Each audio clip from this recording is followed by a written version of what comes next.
家好，舅舅好。大家好，我是彼得舅舅，歡迎回到我們的廚房。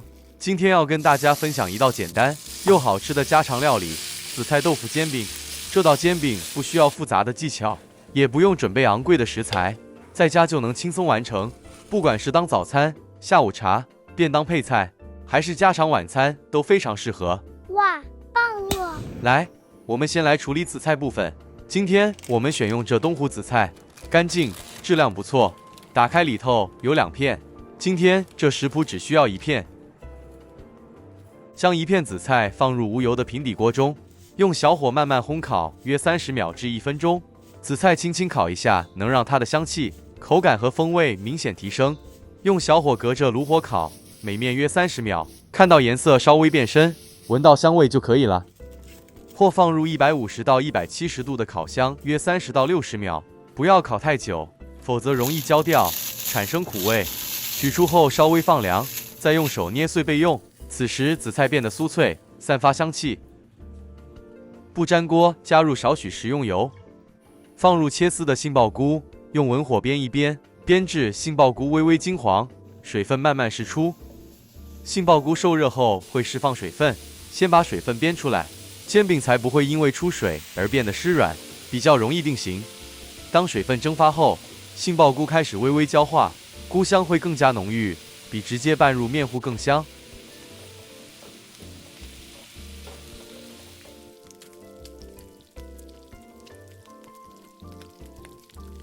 接着加入洋蔥一起炒，洋蔥會吸收杏鮑菇釋放出來的鮮甜汁液，炒好的洋蔥會更加清甜，也讓整體風味更有層次。然後加入鮮蝦，繼續炒至蝦肉變色，不要炒得太濕，否則煎餅容易散開，蝦仁很容易熟。一定要用中大火快速翻炒，看到變粉紅色、捲曲就要馬上起鍋，避免炒老變柴。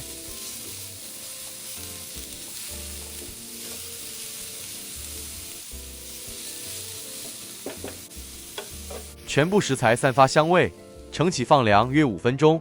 放涼後再拌粉類，可避免麵粉結塊。待大碗裡頭食材降溫後，再將2片豆乾捏碎加入。豆乾不用切，用手輕輕捏碎即可，保留一點顆粒感，這樣不僅更容易吸收調味料，也能讓煎餅更緊實，更有口感，每一口都吃得到濃濃的豆香。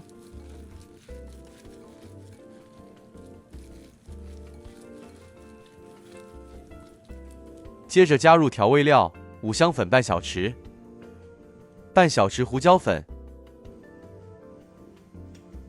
半小匙香菇粉，半小匙白糖，20克蠔油。調味講究的是平衡，不是越重越好。先讓食材吸收調味，再加入粉類幫助粘合，才能保留紫菜、蝦仁和杏鮑菇本身的鮮甜。煎出來的紫菜豆腐煎餅自然鮮香又有層次。充分拌勻後，接着加入紫菜碎、紅辣椒碎、芹菜碎，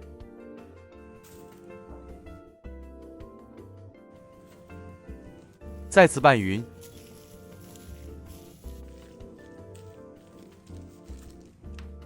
最後加入麵粉30克、玉米澱粉30克。繼續拌至所有材料均勻裹上粉漿，麵粉和玉米澱粉要拌勻，讓粉類均勻包裹每一種食材，不要有乾粉或粉團，否則煎出來口感不均勻。加粉的目的是幫助食材粘合，而不是做厚面糊。只要每一樣食材都均勻裹上一層薄薄的粉，拌好後馬上下鍋，就能煎出外酥內嫩、不容易散開的紫菜豆腐煎餅。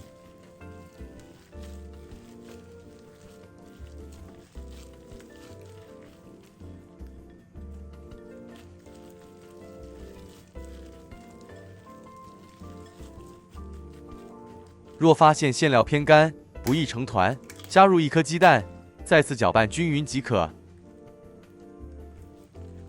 雞蛋的作用是增加粘合性，不是讓麵糊變稀。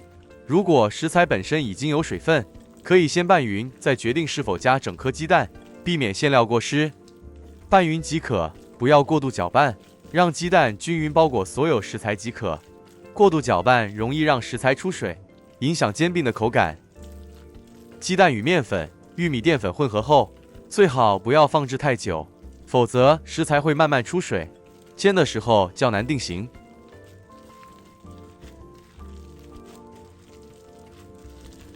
完成後的狀態能輕輕捏成團，不會太濕，也不會鬆散。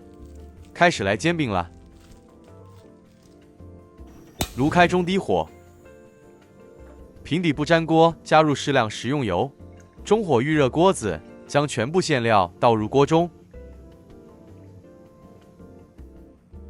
將全部餡料倒入鍋中，把食材均勻壓平成約 1.5到2公分後，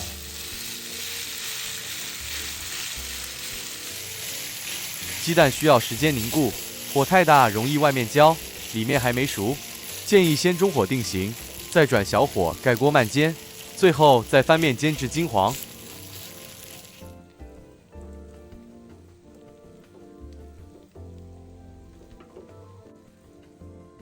先煎約2分鐘，然後轉小火，蓋上鍋蓋繼續燜煎約5分鐘。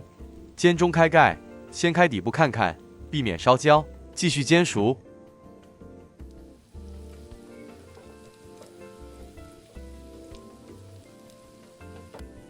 底部定型後，利用鍋鏟或盤子輔助翻面，另一面繼續煎約4到5分鐘。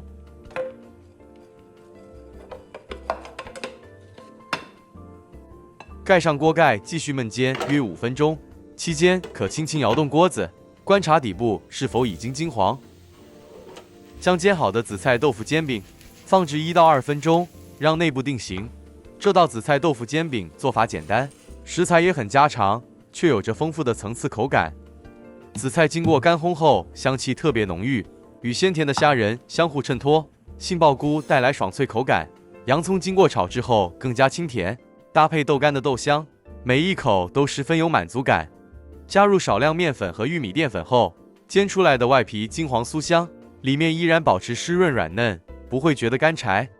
紅辣椒和芹菜不僅增添顏色，也讓整體風味更加清爽有層次。這道煎餅無論當做早餐、下午茶點心，還是配飯、配粥都很適合。剛起鍋時外酥內嫩，香氣撲鼻，放涼後也不會輕易散開。簡單搭配甜辣醬或辣椒醬，就能讓味道更加豐富，大人小孩都容易接受，是一道值得反覆制作的家常料理。如果你喜歡簡單、美味又營養的家常菜，現在就跟着彼得舅舅一起動手做這道香噴噴的紫菜豆腐煎餅吧。對，大家一起做起來。